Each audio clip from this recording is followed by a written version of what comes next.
Here I am. Here I am. Here I am. Here I am. Let me see if I can make this as well as it could possibly be. Welcome to the Good Fight. I don't even know where I'm supposed to be looking. I'm on a different device. Let me just say, forgive me for looking in the wrong direction. My camera is around here somewhere. I am obviously not at home. I don't know. I'm gonna look right here, but that doesn't look right. I feel like I'm supposed to be looking somewhere else. Welcome to the Good Fight. Thank you so much for joining us. I feel like I'm not in. Thank you so much for joining us. I am just thrilled to be able to be here live. I really did consider pre-recording the show, but I just wasn't in the headspace to get it done earlier. And I don't know if you heard that, but that's because that's T over there. We are at the hospital. I haven't talked about it at all, but I'll talk about it in just a minute. First, let me welcome you into this space. Let me just say how grateful I am to even have this space. And I've been thinking about what else to do with this space and how to transform this space and how to turn this space into some writing and how to publish some stuff. That's really just been on my mind. And it's all because we started this. I don't even know why I started it. I don't know. But I'm just glad.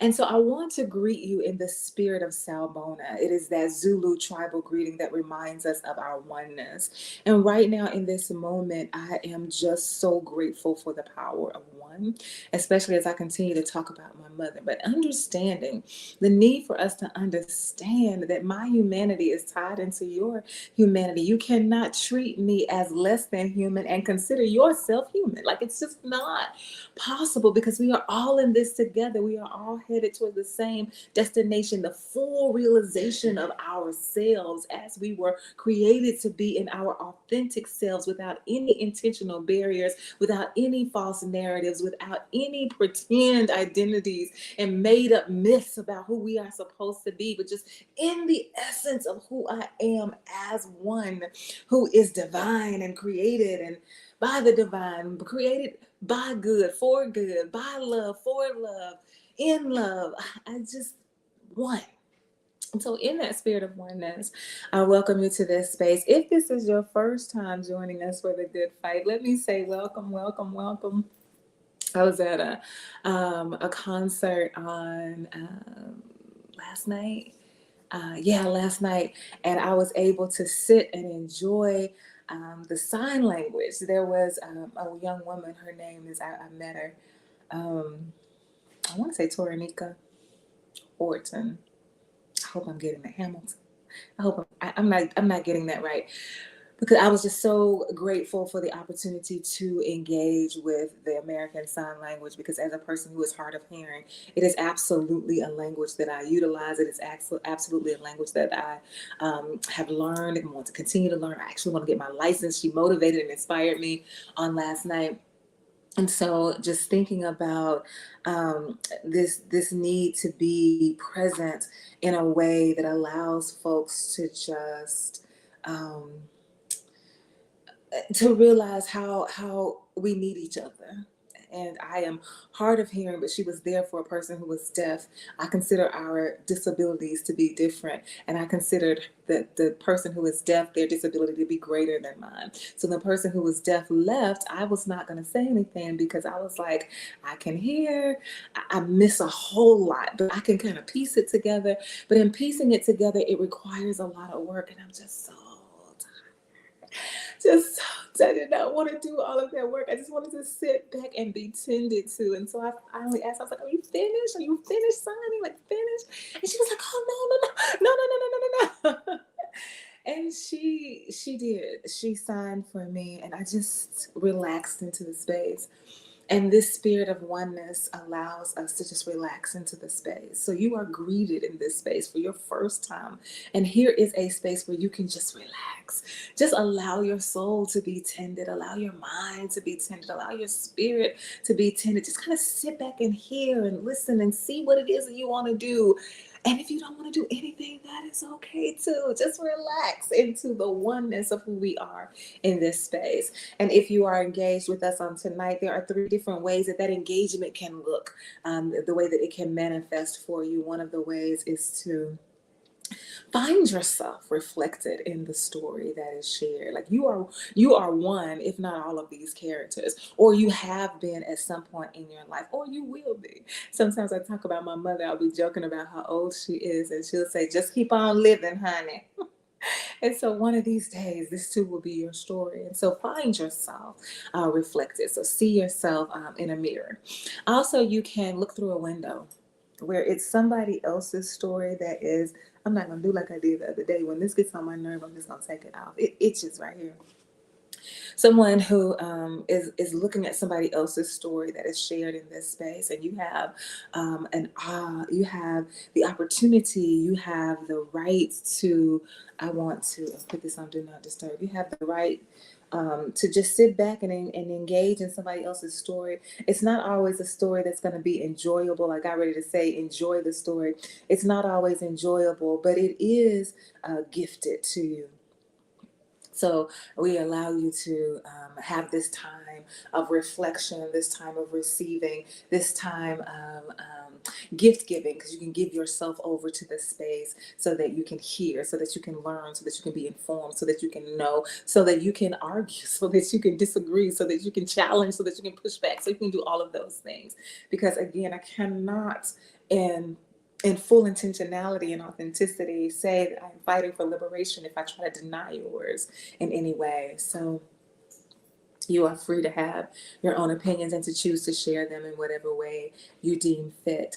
And then another way that you can engage is to walk through a door. So beyond this moment, if the conversation continues to live with you, then you can figure out what to do about that. Like, do you want to do more research? Do you want to read more? Do you want to engage in more conversations? Do you want to meet new friends? Do you want to invite some old friends over to dinner? Like, what is it that you want to do to continue to live with and to think about and to push forward in how this conversation is coming alive for you in your day-to-day life? And then finally, you can comment right here in this space. Sometimes I don't even pay attention to the comments, and I'm like, oh my goodness, that's been up there for 10 minutes.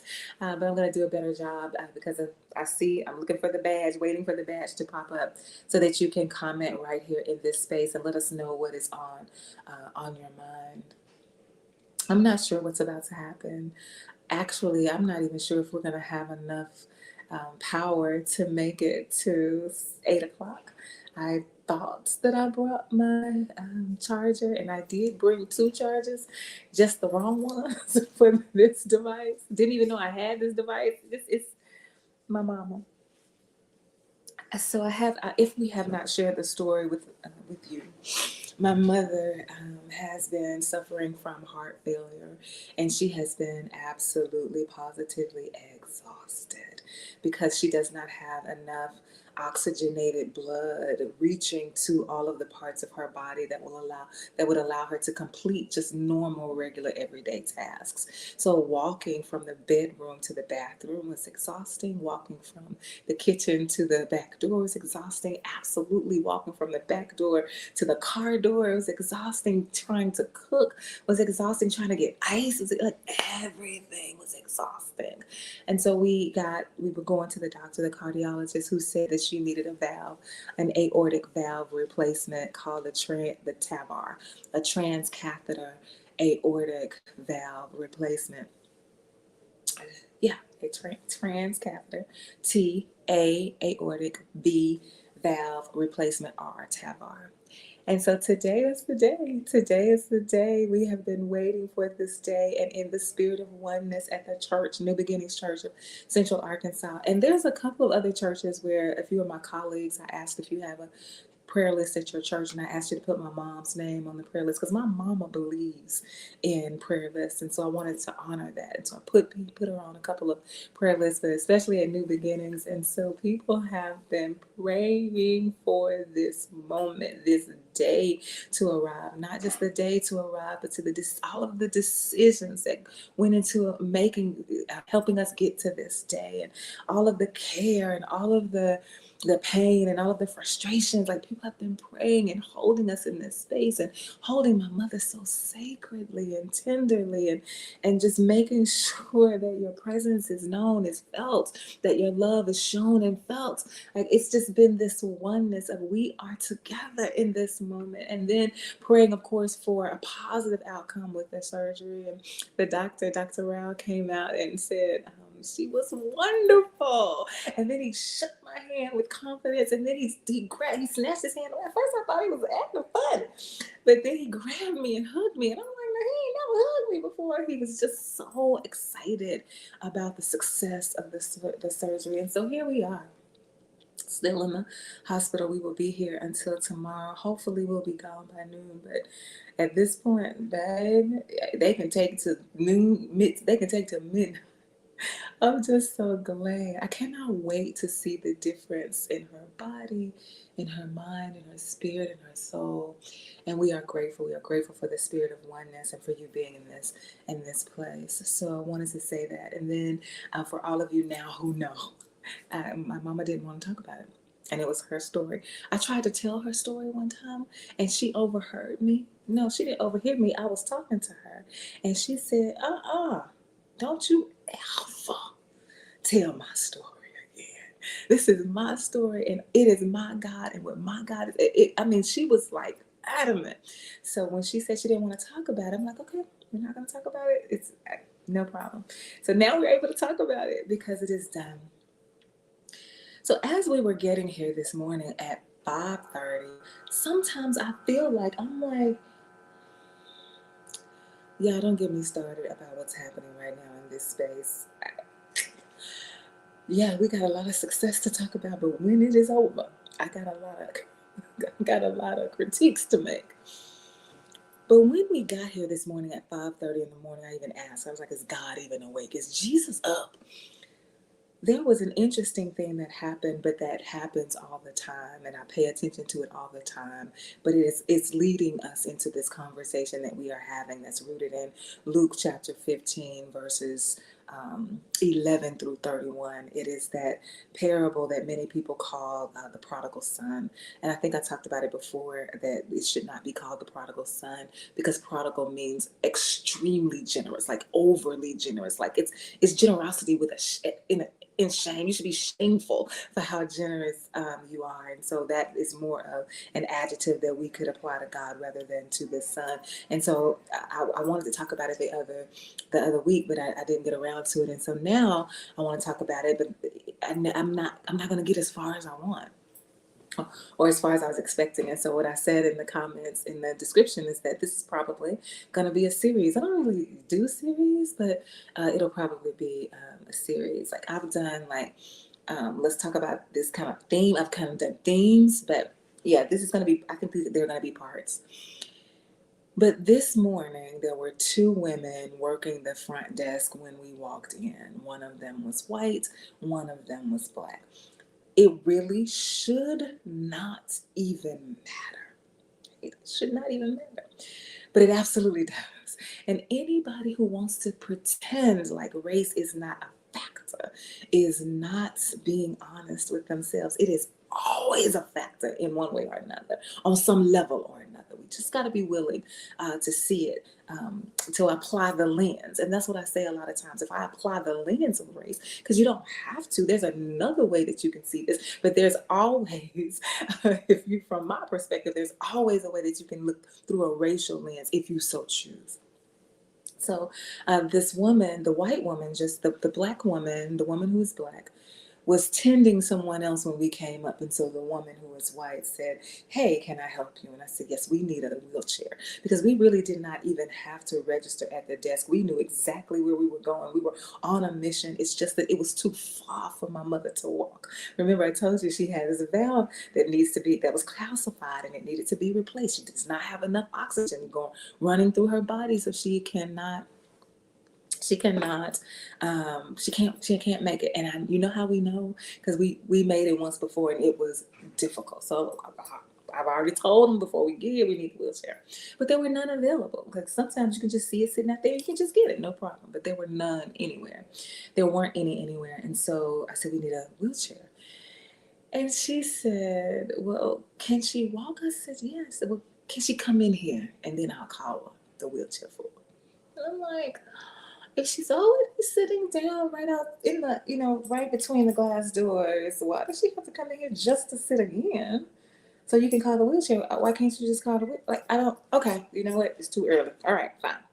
So I go get my mom and I say, you got to come in so you can get the wheelchair. And she said, oh, but before that, she said, are there any out there? And I said about the wheelchair. And my mama says I'm harsh. I'm trying to work on it. I'm trying to think about it. So I was like, now, if I had seen a wheelchair, would I have asked you for a wheelchair? But I didn't say that. I just said, no, there aren't any out there. So she says, okay, so my mom comes in and she says, what's your name? You tell her name. She's like, well, do you have a red sheet? Yes, we have a red sheet, but I need the red sheet because I've got to take it to the back. So you can't have my red sheet. I'm not even supposed to be registering. I just want that chair. And so she's sitting behind the desk and she's like, you trying to have this conversation. And I tell her I need my red sheet. She's like, oh, I'll give it to you. I'm just going to hold on to it until the wheelchair comes. I'm like, if you've already called for the wheelchair and the wheelchair is yet on its way and you've already verified that my mother is here for a surgery, like, why are you holding on to my red sheet? Like, all of this is just ridiculous, but it's too early in the morning. I don't feel like it. I got a mama who's here for heart surgery. Do you hear me? Heart surgery. So I said, okay. Then another person comes up and needs a wheelchair, and they are talking to the woman who is black. So the woman who is black not only says, oh my, we're going to have to try to call for you a ride because we don't have any wheelchairs. Sometimes there are wheelchairs out here. Let me go see. So she comes from around the back of her desk all the way to the front and walks with the person who's requesting a wheelchair all the way out to the front lobby to act between the glass doors where my mother was sitting peacefully to see if there are wheelchairs. And she says, oh, there aren't any wheelchairs. And she said, well, let us see it. So she's very attentive. She's very pleasant. She's very kind. She's very caring. Doesn't matter if she's really feeling it. This is what she is exuding and this is what she is offering because it's part of her job. Right? Like, I don't have to like you to do my job. And so I just sat back for a moment and thought about the fact that the woman who was white did none of that. She didn't try to come see. She didn't have conversations. She didn't ask me how I was doing. She didn't greet my mother. She didn't do any of the same things that the black woman was doing. And I'm watching this woman who's black doing this, and she's still going.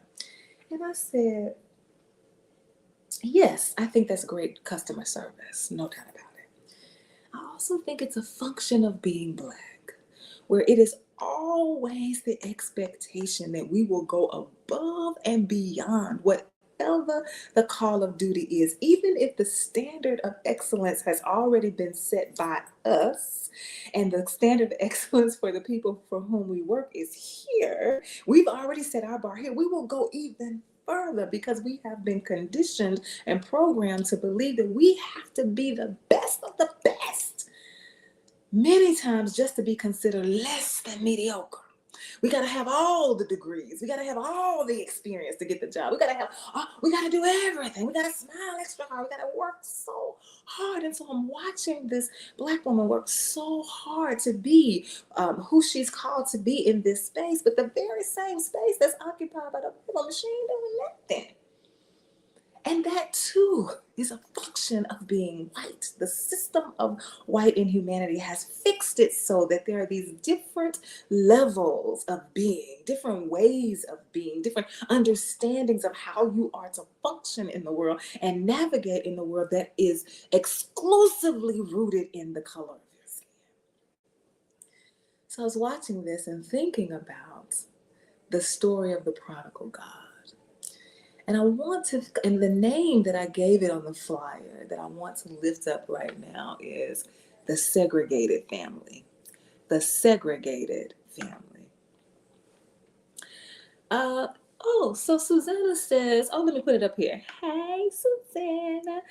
You think it's age-based when we think about like how much work we have to do? Oh, no. Too many youngins have no sense of customer service. Well, okay. I can go with you on that. I really can. And I just want to say in this moment that it's the white woman who's the older and the black woman, the woman who is black, who's the younger. In this case, yeah, the youngin, the one that you would be talking about, that's who the woman who is black is for sure. And so I wonder then, if that's the case, can we continue to talk about it racially, or do you say, no, it might not be about race, it might be about age? So I just wanted to throw that out there, that there's an age gap between these two women, and the youngin is the one who is offering the very best customer service. So that's the difference. So here's Susanna. That's the difference of race. And I love what you did here, Susanna, because I feel like you just demonstrated what I was trying to say earlier about how you can take a situation and apply different lenses to it in order to gain different perspectives to help round out your understanding and deepen your understanding and your commitment to the conversation. And so I'm saying this is about race. You're like, wait a minute, let's apply the lens of age and see what happens. And it could have been, depending, if it had been a different circumstance, we could have applied the lens of gender. We could have applied, so we could do all of those and have this broader conversation, which I think we don't do enough of in this world. Right? We're not having broader, deeper, wider conversations, wider, broader, yeah. And so I was thinking about the segregated family. That's the name that I gave to this talk, to this segment, to this session.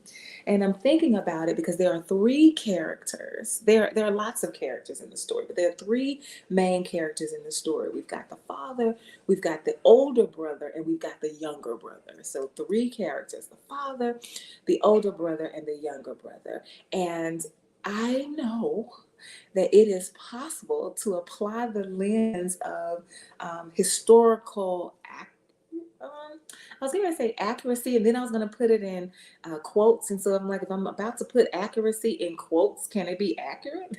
And so let me rephrase what I was about to say. I know that you can think about the Bible only in the context of what it was written. And you can say, this is what the Bible says, and they said it to these people. It was for such a time as this. And now let's lift it up out of the year that it was written and put it to the year of 2023 and make it work. Lots of us do that, and it is not successful at all. Well, I don't want to say it's not successful at all. It's successful to some folks, like that's how they measure success, but it's not helpful when we think about the Sawubona. It's not helpful when we think about the oneness. It's not helpful when we think about humanity. It's not helpful when we think about community. It's only helpful if we're thinking about indoctrination, rigidity, and exclusion. That's when it becomes helpful, and that's when it becomes successful. So if that's your goal, to make sure that people know that in the context of religion, in the confines of religion, you do not exist here. If you're talking to someone who is lesbian, gay, bisexual, or queer, like in the confines of religion, then you don't belong. So if you are thinking of that as a successful way of honoring the Bible, because that's what the word says, then yes, I get that. I get your perspective. But it's not helpful if we're trying to live into a faithfulness that allows the Bible to become relevant, that allows the Bible to become applicable to our lives right here and right now in the context in which we live. And so when we talk about slaves, it's interesting to say, people say, well, that ain't the kind of slaves they were talking about in the Bible. Okay. Good, because that ain't the kind of slaves in my ancestors. That's not the kind of slavery my ancestors were living. So I don't even want to talk about that. So I'm talking about what's real and what's happening and what has happened and what continues to happen. And so we're going to talk about. So I want to talk about the segregated family in the context of the way that we are living out, that we continue to live out race and ethnicity in our world, particularly in these United States. Don't let me claim them. These United States of America. And so these three characters, you have the father, you have the older brother, you have the older son. It is also true that many people always locate God. Like, this is always a story about God's love. And we've always located ourselves as the ones who are benefiting from God's love, or benefiting from God's chastisement, benefiting from God's generosity. Like, it's always a love story about what God has done and is doing for us.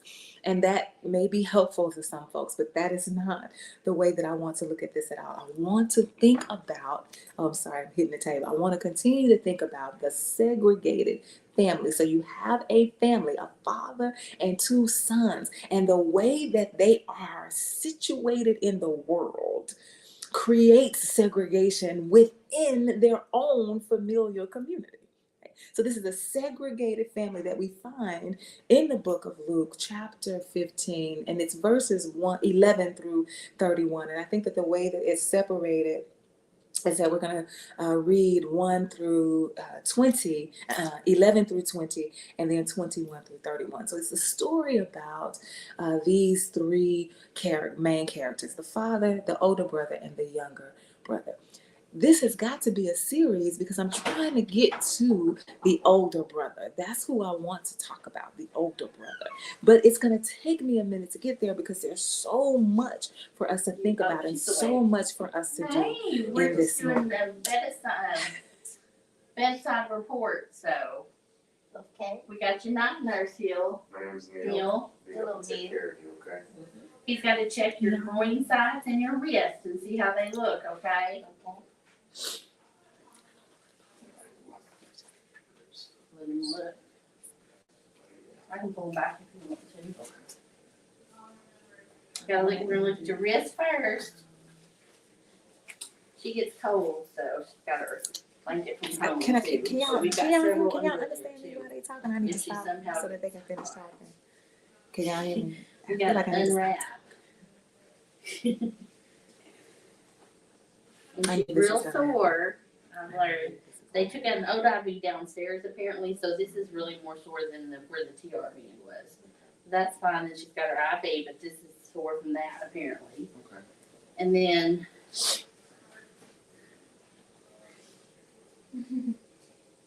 oops, she's in there tight. She just got all cleaned up, all freshened, and got a brief on. Okay. Right there's where the right side they glue. So then there's some sample. Okay. And then the left side is God's integument. Okay. So we'll go over The there. blood pressure cuff hasn't been replaced. Yeah, she's off the frequent, but we can go ahead and put one on her leg because they did the 7 o'clock their first shift, 7 to 8 o'clock. But she's past her frequent ones. Well, it keeps going. Probably just didn't go off. Is it still set up? And here's, y'all just put a towel in there for comfort? Yes, she was more comfortable about Okay, it because that's she's fine. afraid that something might happen. Oh, okay. But that side looks good there. And then we were doing it on her leg when we were having the frequency, we were leaving it on since they weren't just on there. Okay. Alright. Then she has her fistula over here, right here in the upper arm. You can't do it over here. Right. And then she has the TR band over there, so she's got to be more comfortable on her leg and it's been doing okay.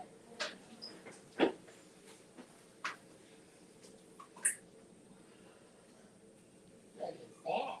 It's the cord to the blood pressure cuff. Oh, okay. It seems like no matter what we do, they get tangled until they get untangled and they tangle again. It always happens.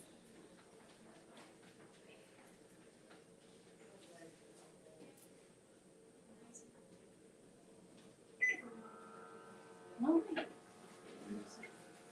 It's nice to meet you. Y'all have a good night. Thank you. Bye. All right, we should see y'all tomorrow. Okay. Was the light on already? Yes. Okay. Right. Thank you for your patience. Thank you. I knew it was going to happen. There's a whole story about it, but I'm going to keep going. And so I was talking about the father, the two sons, I'm trying to get to the older brother, but there's just so much to talk about. So let me just jump into this because it's already 7:30. Where does the time go? Already 7:30. So let me jump into this, to the text. I'm going to read the text. I'm going to post it so that you can see it for yourself. I'm going to read it. I'm going to pause for the Selah so that we can pause and calmly think about that. The SELAH, that's what it means. Pause and calmly think about these words, and then we'll pick it up and keep talking.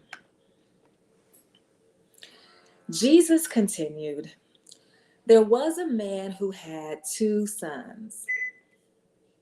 The younger one said to his father, "Father, give me my share of the estate." So he divided his property between them. Not long after that, the younger son got together all he had, set off for a distant country, and there squandered his wealth in wild living. After he had spent everything, there was a severe famine in that whole country, and he began to be in need. So he went and hired himself out to a citizen of that country, who sent him to his fields to feed pigs.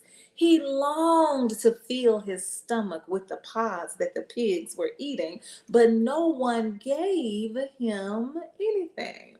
When he came to his senses, he said, "How many of my father's hired servants have food to spare? And here I am, starving to death. I will set out and go back to my father and say to him, 'Father, I have sinned against heaven and against you. I am no longer worthy to be called your son. Make me like one of your hired servants.' So he got up and went to his father. But while he was still a long way off, his father saw him and was filled with compassion for him. He ran to his son, threw his arms around him, and kissed him."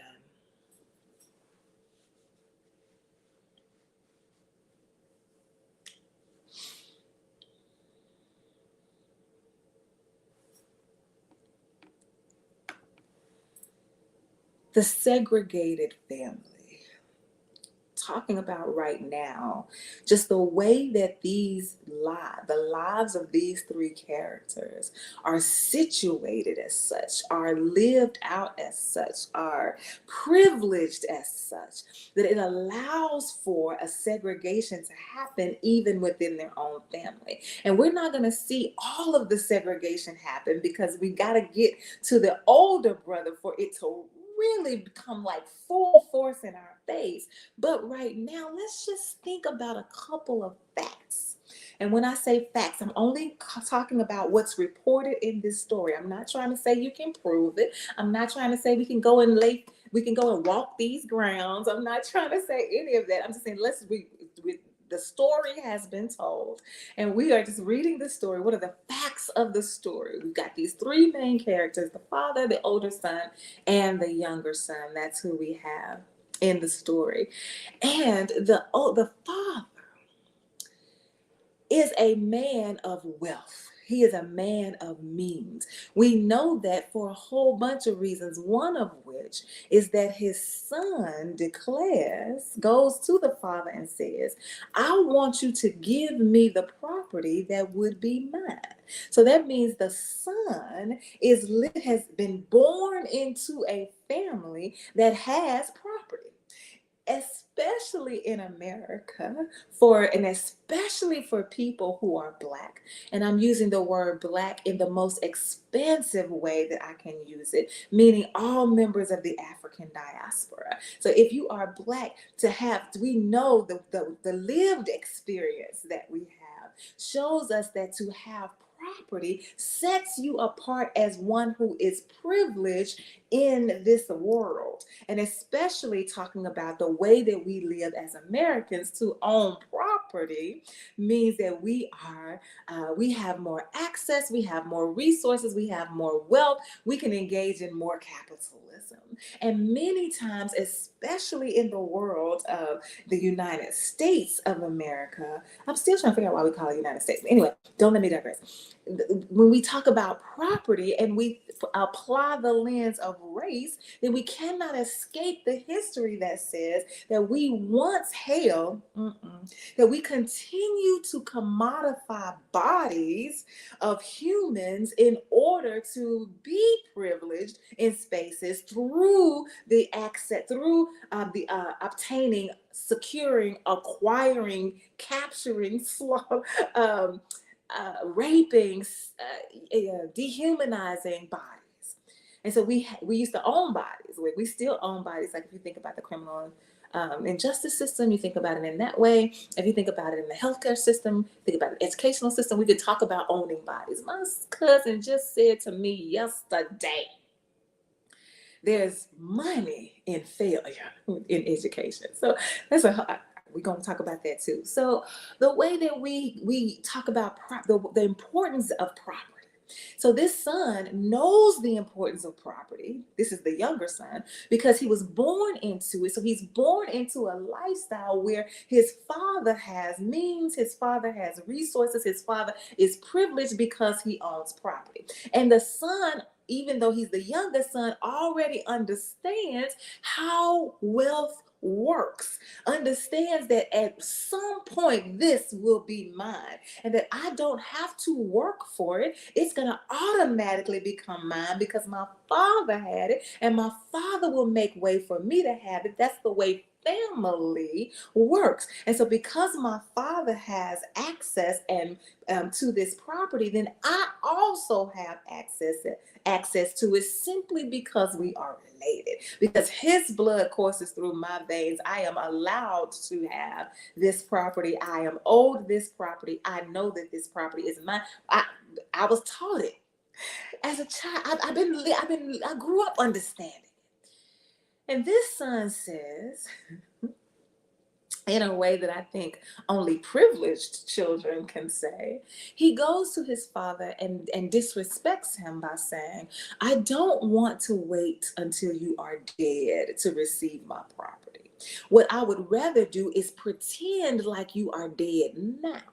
I want to live like you don't exist. Because if you were no longer alive, then I would have this property that is mine, and I would be able to do whatever I want to do right now when I want to do it. So give me my stuff now.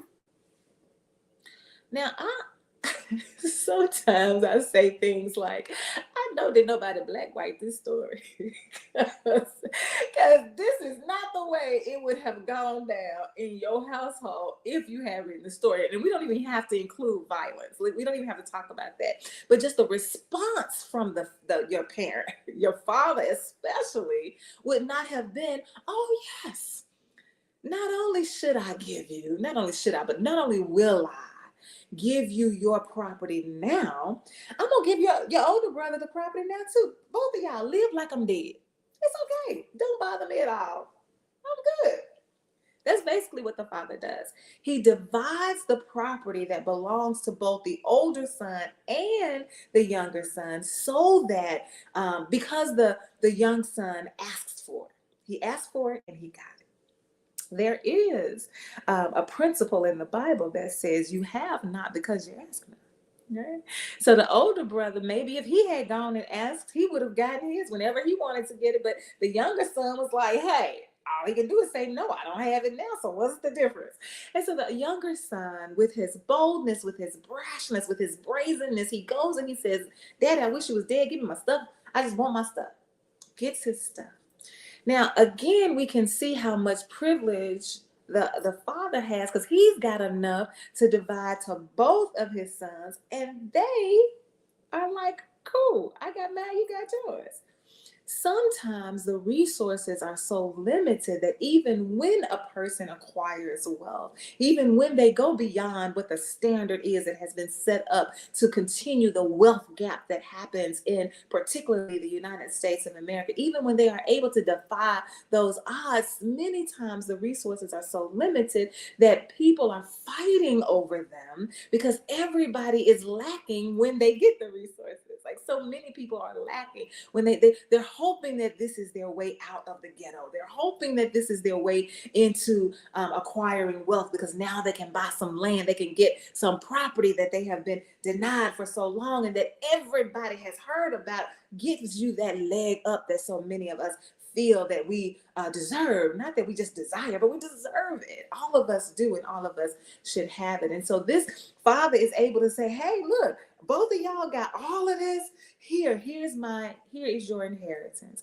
And so the younger son says, I'm about to go. I'm about to be out. I'm going to live my life to the fullest. And honestly, I cannot blame the youngest son. I have a friend. I have friends, Val and Sid. They are a married couple. I don't know too many happily married couples. As a matter of fact, I think I only know two. Oh, maybe three now with Sean now. Yeah, maybe three now. But I know Val and Sid. I've known them the longest. I've known them longer. And then my cousin Candace and her husband Desmond. I'm not saying that they haven't had their bumps in the road. I'm not saying any of that. When I am on the outside looking in, watching the hills and the valleys and the ups and the downs and the pushes and the pulls and the ins and the outs, I'm like, I think y'all for real about this now. And so the son said, my friend Val and her husband, they are always going somewhere, like always taking a trip, sometimes with the children, sometimes without the children. They are always traveling. I'm just like, what am I over here doing? I would love to travel. What am I over here doing? And so the last time they went somewhere, I said, not another trip will y'all take without me, without me, without me booking a flight somewhere. I wasn't trying to go with them. I wasn't saying, we did talk about a couple's trip or something, but no, that's not what I meant. I meant I too should be doing. I want to live life. I want to travel. I want to see what's out there. I want to be more bold in my experiences and my adventures. And like, let me do. So I get it from the son. He's like, look, why I gotta wait for somebody to die for me to be able to live? Which again speaks to his privilege, because why is that your plan? Why isn't it your plan that you're going to go to work and save? Well, it doesn't have to be your plan if you are privileged, if you are born into this space that says, hey, the Father has already established a system for you to walk into without having to put in the hard work that he put into it. And he may not even have put in the hard work into it, because again, we're just dealing with the facts of the story as we have them. We don't know if the property was handed down to him. Did he inherit the property? I don't know. But this particular son, his goal is not even to work. My goal is to wait for my daddy to die so that I can get what's mine. How is that yours? It's a whole lot to talk about. And so the son says, I'm out. I'm taking all of who I am, all of my money, and I'm out. This is another way that we know that the son is privileged, because he immediately becomes mobile without being challenged about it. How many of us, like right now, we can say, I'm about to go to another country. If I'm not mistaken, he goes to another country. I'm about to go to another country right now. Like, just pick up, just go to the website, right? Go to the website right now, pull up the flight. Flight to Paris is going to be about $1,500. Then you want to stay a week. You're going to stay a week, so it's $1,500 for the flight. That's round trip, and then you got to get an Airbnb or a hotel or whatever that is. Let's just say that's $254 a night, and then you got to also, if you want to travel, in terms of you got to get on the train to go somewhere. What if you want to go out and eat? What if you want to buy some souvenirs? You want to go to the vintage shops like that. Like, you right now, come on, y'all. Let's go to the website right now. We can do it. Let's say we were able to do that because we had the money. Do we have a passport? How many of us have a passport? How many of us have access to the internet that will allow us to do the browsing to get the passport or to get the flight? Like, just instantly mobile he is. Instantly mobile with resources. Instantly mobile with access. I know he has access because he's able to be mobile. You got access to transportation to get to where you're going. I don't know what the transportation looks like. It doesn't even matter whether it was riding a goat or a donkey, whether he had to hire somebody to let him walk on their back. Like, it doesn't matter. He had instant access to mobility. And we think about how many children are in our public school systems right now who have never been further than the city in which they live, let alone another city in their same state, let alone another state in the United States, and God forbid go to another country. They're not instantly mobile, because that comes with privilege, that comes with access, that comes with resources. So we can already see how these two lives, because we're focused right now on the father and the younger son, we can already see the privilege that they have. And remember, we're going to be talking about the segregated family. We're born into the same family, and yet the way that we move, the way we think we can move. Because that's why I wanted to start the conversation in what happened with the woman who was Black versus the woman who was white, because I believe that part of the way that the Black woman was moving was based on her understanding of her function of mobility. This is how I'm supposed to move. This is how I'm supposed to navigate this Blackness in these spaces. I got to do so much more in order for me to be able to do the things or get the things that I want in life, or to be seen in a certain way, or to be viewed as professional. All of these things that we're working and striving so hard to be seen for, to be known for, to be respected for, to be treated with dignity and respect for. And so this young man is not thinking twice about it. He ain't have to figure out no plan. I'm out. And so he goes to this other country and he spends every dime that he has. And so again, I'm thinking, there's a lot of privilege happening here. Because I started asking myself, who do you know that spends money easily? Like, who do you know? Like, what categories of people? Yes, this may very well be stereotypical, and I'm okay with that. I'm just trying to make a point. I'm not trying to say this is what everybody does. I really kind of am frustrated with those conversations where you try to have, you try to talk, try to engage in dialogue, and somebody says, well, not everybody does that. Well, don't we all know that don't everybody do nothing? So I'm not, so this may feel like that, but I'm just, for the purposes of the conversation, who do you know that can just spend money, lots of it, freely? And I thought wealthy people. I thought drug dealers. And I'm like, why are the drug dealers spending freely? Because it's easy money. So I was like, oh yeah, not just drug dealers, but whoever else gets their money easily. Like people who inherit their money. They get it easily, they spend it freely. Drug dealers, you get it easily, you spend it freely. People who win the lottery, you get it easily, you spend it freely. I even started thinking about strippers. I wrote strippers on my paper, and then I said, wait a minute. What I know about strippers is that they're making the money. It seems like it's easy because they're dancing on. Well, I don't even want to say it's easy. It's fast. I want to say it that way. But most of the people that I know who are strippers, they were stripping for purpose. They're like, I need to make this money because I'm trying to go to. I'm putting myself through school. I'm making this money because I cannot afford childcare otherwise. I'm trying to go to school and I have a child, and I can't be in both places at the same time. Or I am a primary caregiver. And do you know how much healthcare costs? Especially when you have jacked up insurance, if you have insurance at all. And my mama or my brother or my daddy or my cousin or sister, they deserve their bodies to be tended. So if I got to come up here and strip on this pole, then that's what I do. So I took strippers off the list. So that might be an argument we can have, but I took them also off the list. But my point is, here is yet another manifestation of privilege when you can just spend money however you want to spend it. Because those of us who are not, where money does not come that easy, we're thinking, when I get this money, I got somebody else I did put in the category of spending money freely were poor people. Poor people who, like, if I get, I'll never forget, I read this book. It's called Evicted. Mm-hmm. And it's a story in that book about this woman who has children, and she is being evicted, over and over and over again. And what that does to your credit, what it does to your ability to get good housing in a safer place. And then, of course, it's not affordable housing in this world, especially in these United States. And so it talks about her doing this. And so she's about to be evicted yet again. Her children are in school. She says, well, if I'm about to be evicted, I'm getting ready to take this rent money, and I'm not paying it.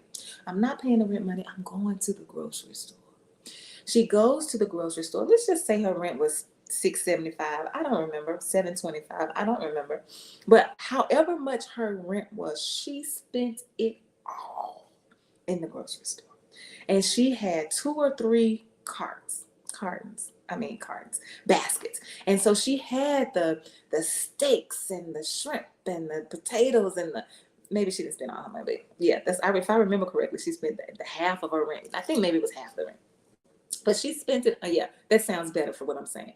So she spent half of it, and she buys every food that she has been denied because she has had to either spend the money on the children or try to spend it to keep the roof over the house, over their heads, or spend it to try to keep the electricity on. She spends all of it on this food.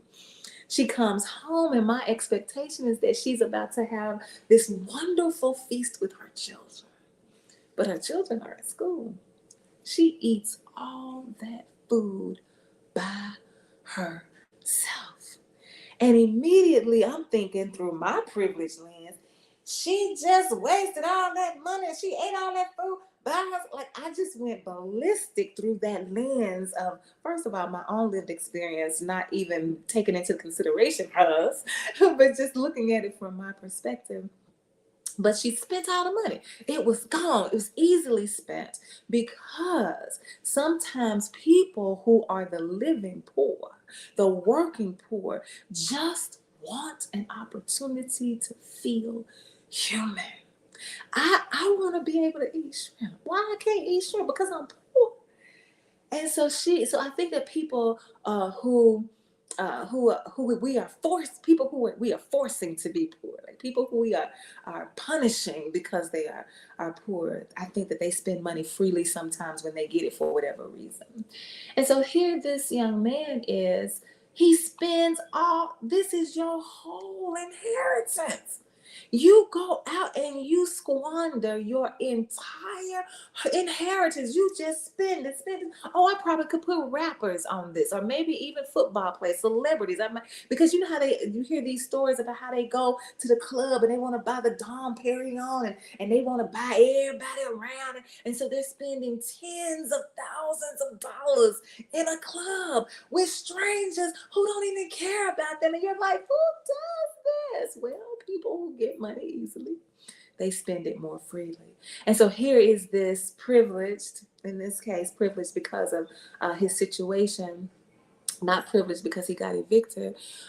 He is able to just spend. So he has made it safely to this other country.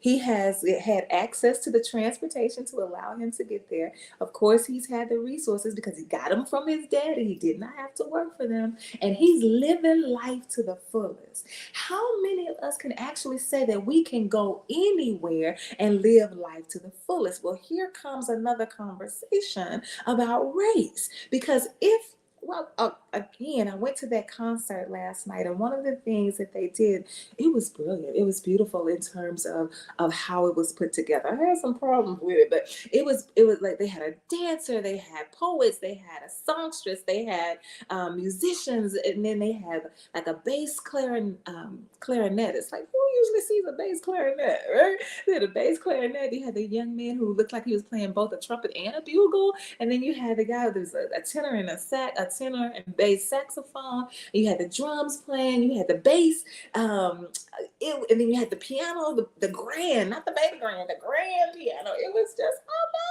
amazing. And so, a part of the story, a part of the poems, the poetry that was read was about the different people, like George Floyd, like Ahmaud Arbery, like Trayvon Martin, like Diallo. Oh, don't let me get his name out. You know who I'm talking about, in New York, who was in his tenement, going up the stairs in his apartment. But so, like, you're jogging. That's all. You ain't even trying to go to another country. You just want to go jogging. You just want to go home. You just want to play in the park, Tamir Rice. You just want to walk to your family's home, Trayvon Martin. You just want to play video games, Tatiana Jefferson, with your nephew. You just want to eat a bowl of ice cream, Botham John, in your own apartment. Like, so you cannot, this, I'm able to freely travel and not be concerned about dying. Lets me know that you're privileged, because not all of us have that ability. So all of these ways that privilege keeps showing up with this young man in this family that's about to be separated, they are. But I'm using segregated because of the role that race is playing. Because if we are going to talk about the spirit of Sawubona, if we're going to talk about the importance of community, if we're going to live into what it means to be human, that means all of us are part of one family. And yet we segregate ourselves from each other based on position, based on privilege, based on color, based on access, based on opportunity, based on means, all of this that is structured on purpose so that some people are able to move about freely and live the life that they want to, while the others of us are intentionally denied. And intentionally denied generationally. So not even our children will have the opportunity to do so. Because we were talking about the Little Rock Nine, right? It's like the Little Rock Nine, what was it? I think they were talking about 66 years ago. And we're still 66 years later, still talking about living in a city, living in a state, living in the United States where African American history is being challenged, whether or not it's legitimate, whether or not it's worth a degree. In Mississippi right now, the young white man is saying that we should not fund the degrees for African American studies or gender studies, African American or gender studies, because most of the people who get those degrees don't do anything with them. They don't get paid a lot of money and they don't stay in Mississippi. So what's the point? So this is a pointless degree. It's not useful. How does it help us? How does it fuel our economy? Again, how do we commodify off of this blackness? And he said, so he's like, we're gonna get it together, a committee. I'm so sick of the system of whiteness forming a committee. We don't need no committee. Y'all look at all these stuff. He's going to form a committee so that they can talk about the best way to set up the degree program so that it is profitable for the state, profitable for the cities, profitable for the system of whiteness, profitable for those who already have privilege, while continuing to deny those who do not, because we're not even going to recognize what you're trying to do in this degree as something that is significant. So 66 years later, we're still having this conversation. So we are segregating our family. 66 years ago. That's right. Phyllis Brown said 66 years ago. And so we're still having this conversation right now. Where we're not only with the Little Rock Nine, and oh my goodness, I only got 4 minutes. Phyllis Brown, we got to talk about this No Tears. Why the title No Tears? I really want to talk to you about that. But so the Little Rock Nine, you're thinking is paving the way. One of the signs that the interpreter was using was this resistance. This standing up and standing forward, like this. I mean, I could feel it in my body, like yes, like they did all of this, and we are still having this conversation. And so you've established this way, this means to segregate within your own family. So we're going to take the broader lens at some point and use the theological lens to apply to this and say, well, if God is this father and we are the children, why then would God fix it so that we allow for the separation and the segregation to happen under the same roof? Why would God allow for it? And then if you say, well, that was not really God, then what is you preaching about? Because that's what you preach about. So you don't get to have it both ways. God doesn't get to be this generous, prodigal God only for this family, only for this privileged group, only for these privileged children. You can't use God in that way. Either God gonna be God for all of us, or God ain't God for none of us. Which one is it? Well, you can ask me and I'll tell you, you just don't want to hear it. And so we're talking about this segregated family. So the son, he goes, he spends all of his money. After he spends the money, there's a famine. There's a famine, and so now he's hungry. He's hungry, so he hires himself out to one of the citizens in the country. And I said, to me, here go privilege yet again. So you don't have a job, you are unemployed, and just like that, you get hired. How many of us, using this term of blackness, using this lens of race, how many of us have experienced what it means to be overqualified and can't get a job? And then when they do want to hire you, even if you're overqualified, they want to underpay you. Now, you just told me I was overqualified. Now you're going to underpay me. And look how long it takes me because I got to jump through so many hoops because I'm like, but this young man gets a job just like that. Oh, I'm hungry. Let me go get a job. Ain't that something? So he's got money, he's got access, he's got transportation, he's got resources, he's got privilege, he's got a family, he's got all of this. He finds himself hungry, so hungry that he wants to eat what the pigs are eating. He longs to eat it, but nobody will give it to him. It's another way I knew he was privileged. You hungry, you sit back waiting on somebody to figure out that they should feed you. So they're supposed to be able to read your mind and know that you have a need that they should be supplying. Like I can't read your mind, but you're expecting them to look at you and say, "Here, let me feed you." Not let me go figure out how to get this food. Not let me go talk to the higher hands and figure out how they get the food. Not let me figure out how I'm gonna go and plant me a garden. Not let me figure out how I'm gonna get these seeds. Not all the figuring out we gotta do, because necessity is the mother of invention, right? We done figured it out. Black people, we figured out how to grow. We figured out how to build. We figured out how to educate. And we longed for it too. But we didn't stand by and say, okay, now, didn't nobody give me nothing. Where my food? That's how I know he's privileged. So all of these ways that this privilege shows up for this young man in this story that we are going to continue to talk about next week, because I am fresh out of time. Thank y'all so much for joining me, and I want to say thank you to my mama. She's asleep though, so I was worried. I was like, I don't want to be too loud. I'm gonna try to be quiet. Didn't work, but she is sleeping like a baby. Thank you all so much. I will be right back here next week for more of the good fight. Hope to see you there. Bye now.